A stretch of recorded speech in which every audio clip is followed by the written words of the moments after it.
it's funny because I can walk around and today I hear this, you know, that's Danny's boy, that's Danny's son.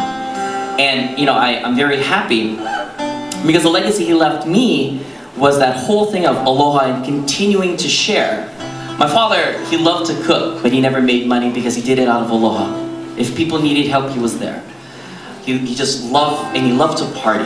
And so, you know, a lot of these memories, I remember just being around him and all the uncles playing music, and they're just surrounding me. And now today, you know, with being here and having opportunities to share Hawaiian music all throughout California and everywhere, I'm always thinking about him and the legacy that he left.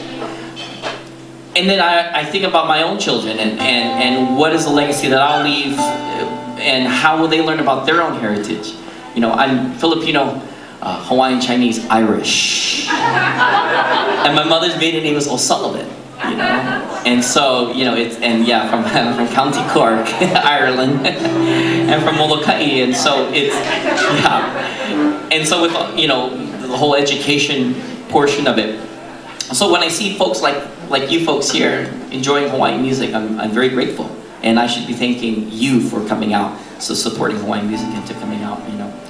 I want to play just a pure slack key song, and this is what slack key is all about.